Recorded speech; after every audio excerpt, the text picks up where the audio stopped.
Okay, so we know there are so many opportunities to come to Australia right now. There is a skills shortage. There has been a total review of the migration program, and the minister's now given directions for which visas to process fastest. So today I'm going to talk about the number one priority processing, and that is for the healthcare or the education sector.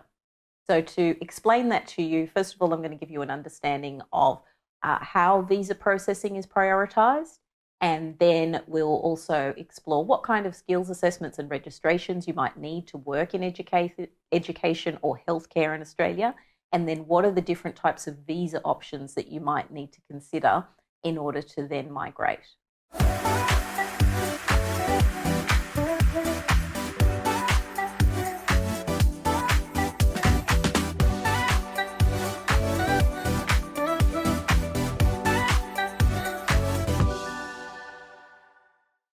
Hey there, welcome to the fourth episode of Making Australian Migration Easy. I'm Rhea Fawole, your host, and the CEO and founder of SOLVi Migration and a former Australian immigration official. In this episode, we will focus on the two industries with the fastest visa processing, and those are education and healthcare. Okay, so a lot of people don't know this, but there are actually processing directions that the Immigration Minister in Australia can make.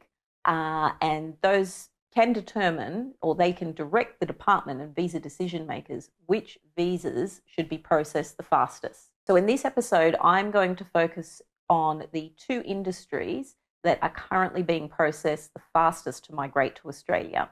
We'll of course be rewarding our listeners with a thank you bonus towards the end. So sit back, relax, and let me tell you about how to get the fastest visa processing in Australia. Okay, so in last week's episode, I talked to you about what you can do to come to Australia and work in the agriculture sector. We talked a bit about coming short term, so you might combine a work and holiday and which countries are eligible for that pathway. We then also talked about some of the more temporary ways to come that might be as a short-term skilled professional or as a seasonal worker as part of the Pacific Labour Scheme. And then we also talked about the actual migration options for longer term stays or permanent residency as well. So agriculture has a lot to offer, but this week I want to focus on one of the burning questions that people have, which is which visas get processed the fastest in Australia? And those are currently education and healthcare.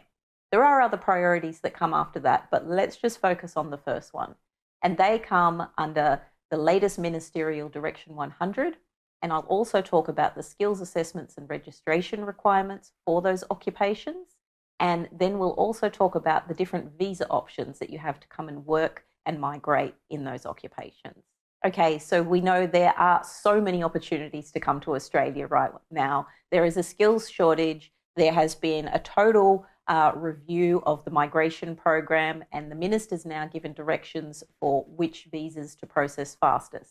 So today I'm going to talk about the number one priority processing, and that is for the healthcare or the education sector. So to explain that to you, first of all, I'm going to give you an understanding of how visa processing is prioritised, and then we'll also explore what kind of skills assessments and registrations you might need to work in education or healthcare in Australia, and then what are the different types of visa options that you might need to consider in order to then migrate. So topic one is the ministerial powers. So the current Ministerial Direction 100 was released on the 28th of October last year. And that highlighted the different priorities for processing visas. So this is where the minister says to the visa decision makers, here's the order that I want you to consider applications in. So the first says the fastest priority should be given to those who are in the healthcare and teaching occupations. Second is employer-sponsored visas and visa applications where you're nominated by an approved sponsor who has an accredited status. Visa applications are the third one that are related to designated regional areas. And fourth is permanent or provisional visas that count towards the migration program. So this includes permanent residents like skilled, family, special eligibility, but it doesn't include New Zealanders or the subclass 188, which is the business, innovation and investment visas. And number 5 is all other visa applications. So that gives you an idea of where the department's focus is on terms of prioritising applications. So let's focus on number 1 today, which is the healthcare and education visas and their pathways. So you understand about the different occupations. There's something called the Australia and New Zealand Standard Classification Occupations, otherwise known as ANZSCO. So this is a skill-based classification used to classify different occupations and jobs in Australia and New Zealand against what the labour markets are.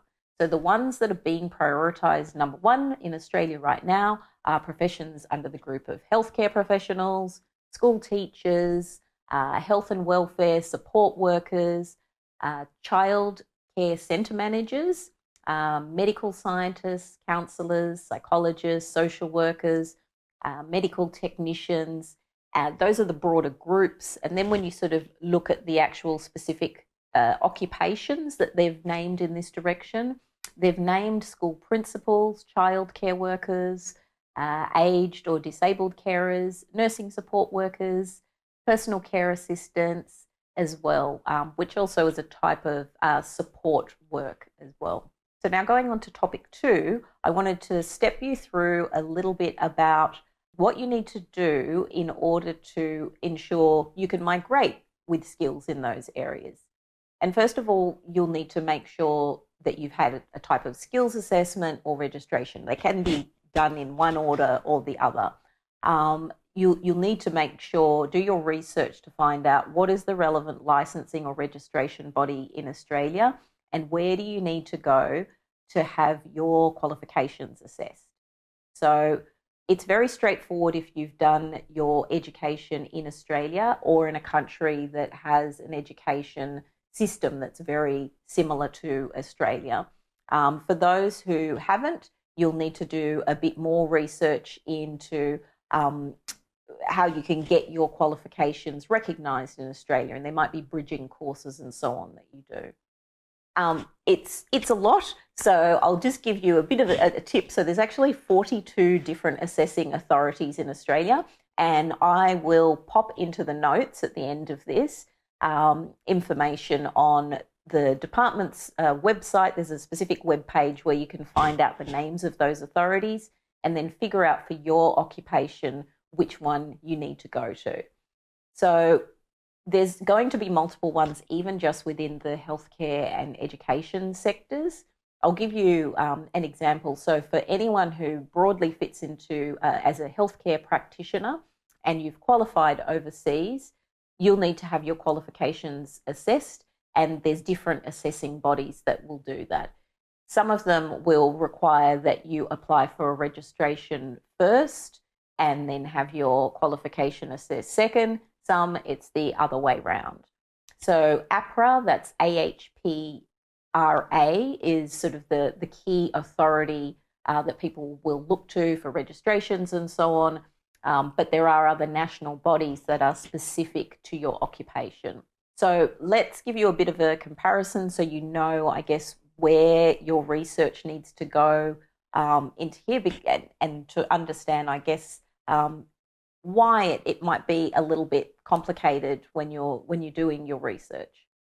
So for example, if you are a Chinese medicine practitioner, you will need to, as part of your registration application, you will need to have your qualifications assessed, and you will do that after you've applied for registration. That would be through the Chinese Medicine Board in Australia. If you are a chiropractor, you will need to have your qualification assessed by the Council on Chiropractic Education in Australia before you apply for your registration. And then there's other bodies as you go on. As a dentist, your qualification would need to be assessed by the Australian Dental Council before you apply for your registration. So There's many different nuances that I guess you need to look into, because there's different assessing bodies, and you'll need to work out for you where you need to go to and which order you need to do it. Do you need to register first? Do you need your qualifications assessed first? Where do you go to get your skills assessed? Because depending on which occupation code will depend on which authority is responsible for assessing that. And then there might be a separate body for registration too. A bit confusing, I know, but I guess I wanted to give you a bit of a direction on where you need to go to start your research. So I'll give you a quick example of a client that we're currently working with who is a nurse. So with nursing, first of all, she had to go and have her get her registration as a nurse in Australia through AHPRA, and then we are submitting a skills assessment with ANMAC, which is the Australian Nursing and Midwifery Accreditation Council. That's the process for someone who's done an overseas qualification, getting recognition so that they can then apply for skilled migration as a nurse in Australia. If you want to come to Australia and work as a pharmacist, you'll need to have your qualifications assessed by the Australian Pharmacy Council, and that would be before you apply for registration. Of course, if you've come and you have studied here or in a country where there might be reciprocal recognition of qualifications, then it will be a slightly shorter process. Something else that I would like to mention to people in terms of skills assessments, we would recommend that skills assessments should be done before you apply for the visa. For some visas, it's a requirement that at the time of the application, you have had the skills assessment. There has been some recent case law though, and this is for the general skilled migration visas. The courts have determined that you should have up to 60 days to lodge it.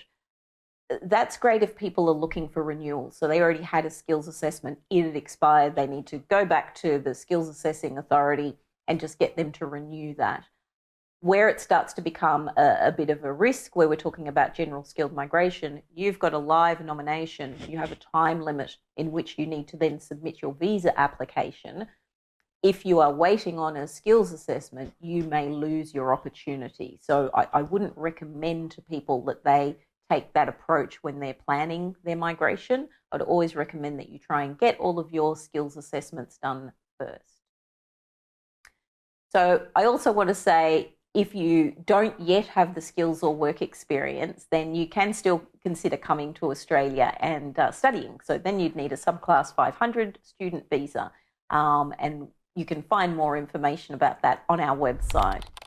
You'll be able to get qualifications for permanent residency, and you'll also be able to work while you're studying in Australia.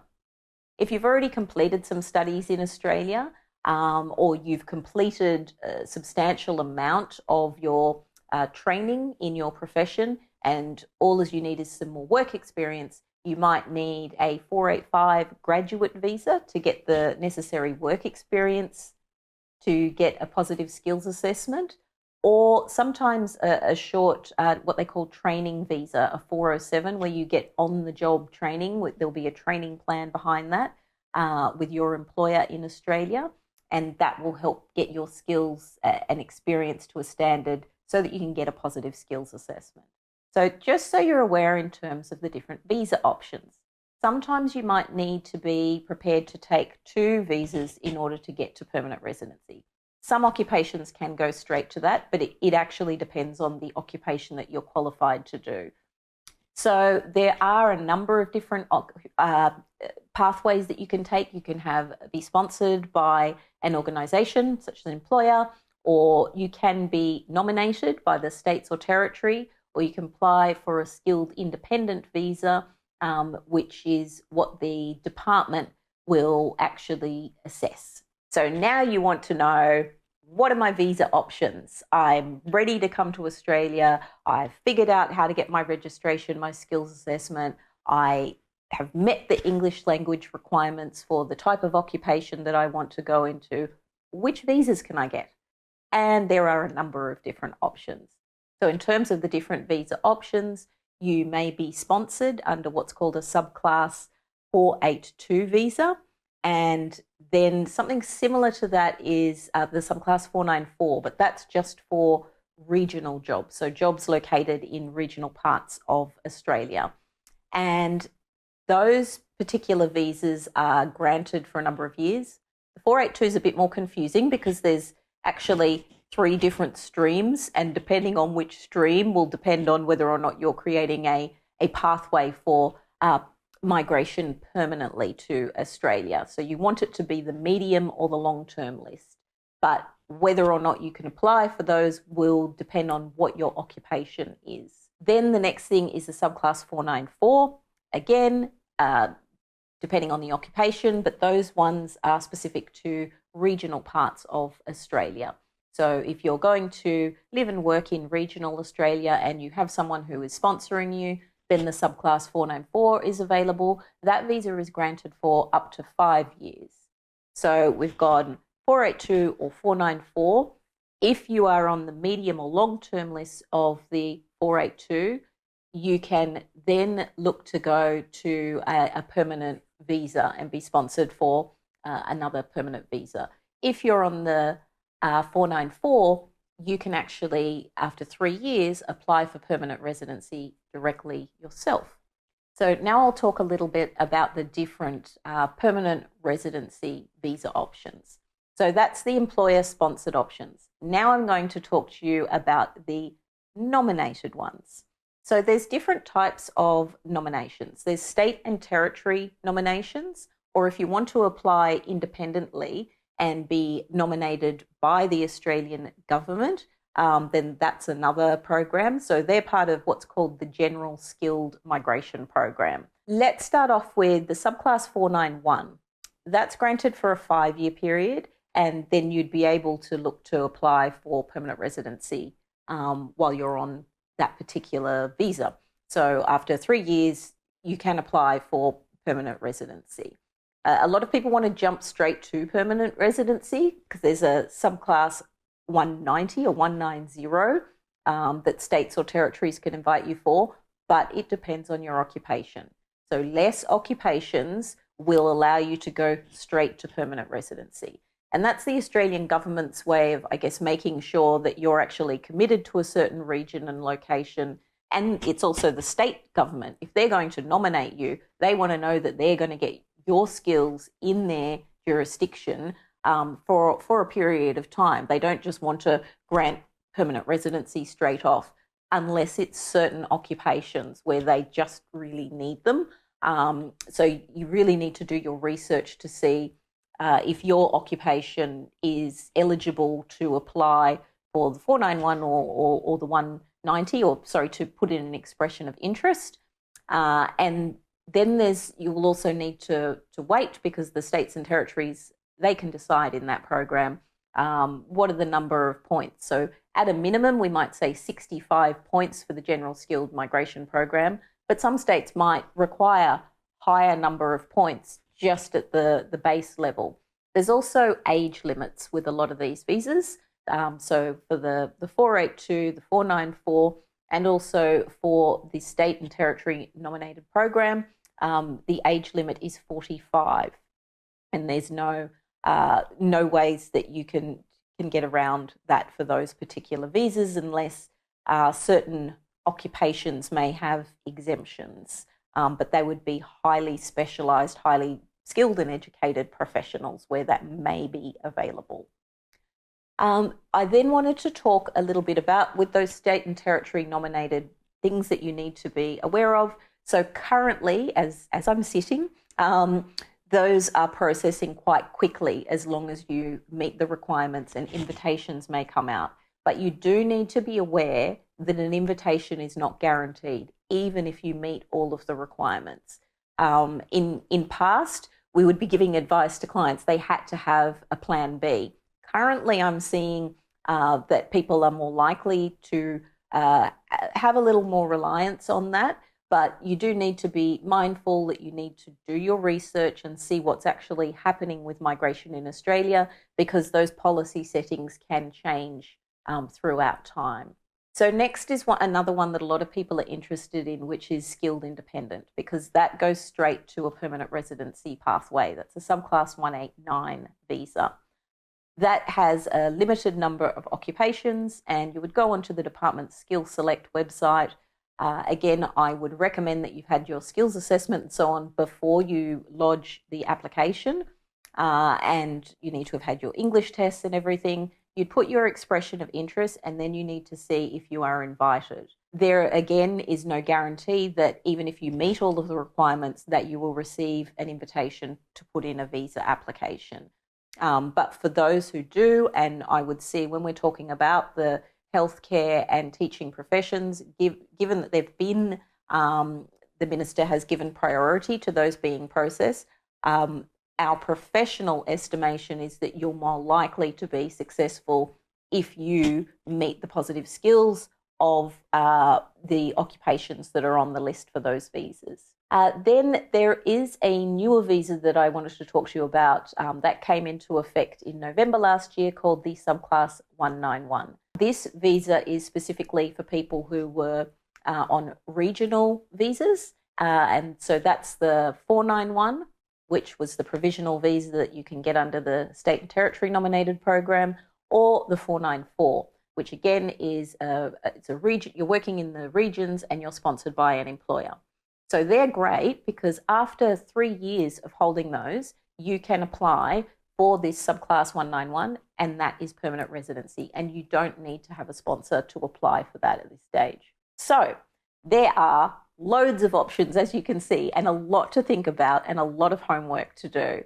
Again, this is why a lot of people do choose to talk to a migration professional, and they might just say, look, it's too much, and I've done the research. I'd still recommend that you always do your research so that you can feel that you understand what is happening with your process broadly, even if you don't understand all of the technical legal details of Australia's immigration processes. They're complicated, I know.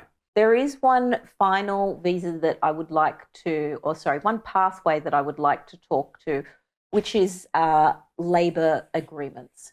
So there's something called the designated area migration agreements, and they're a type of labour agreement where different regions and councils have come up with agreements with the Department of Home Affairs in Australia to be allowed to identify a number of occupations and potentially seek some concessions. Some of them may have concessions around the level of English required, and some of those may have concessions around the age limit. So where you might go, well, unfortunately, I'm just a little bit over the age of 45, but you have an occupation that is on one of those designated area agreements, and they are going to be in fantastic regional parts of Australia. Some of the occupations have what's called a concession up to the age of 55 years. Of course, that will require more research for you to understand what your qualifications and skills are. All of these visas and all these opportunities, you do need to be able to prove that you're going to meet the occupation standards in Australia. But I just wanted to give that as a bit of a tip, because I've had some people who are in the social work or teaching profession come in contact as clients, and because they were 49, a little bit, over the eligibility requirements for the standard visas, but they were very happy to live in regional Australia because there's some really beautiful towns with great amenities, great education system for your children and so on. And as long as they have the right occupation that's on that agreement, they will be able to find a sponsor and still be sponsored. Most of the concessions that I've seen go up to the age of 55, but again, it's only under those agreements and it would be tied to a specific occupation. Lots more research for you to do. I hope that I've pointed you in the right direction for your research and your understanding of the opportunities to come to Australia. I know it can be quite overwhelming and daunting, but I can definitely attest to the fact that it's a great country to live in, really diverse, lots of different opportunities, great employment prospects, wonderful economy as well. We've got great infrastructure. The healthcare system is thriving, and education, but we need more people like you to come on to the Down Under land. Okay, so today we talked about the two key industries that get the fastest visa processing in Australia right now, and those are the healthcare and the education sectors. And we went over why they're currently prioritised, what else is prioritised, and then we talked a little bit about the skills assessment process that you will need to go through in order to get your skills recognised for migration purposes in Australia. And we also then talked about what are the different visa options that you need to consider in order to do your research and come on to Down Under land. All right, thank you so much for joining me on the 4th episode of Making Australian Migration Easy. I'm Rhea Fawole, and for you, my valued listeners, I would like to give you a special offer. If you wish to book a consultation with us, jump on our website. It's solvimigration.com.au. That's SOLVi migration.com.au.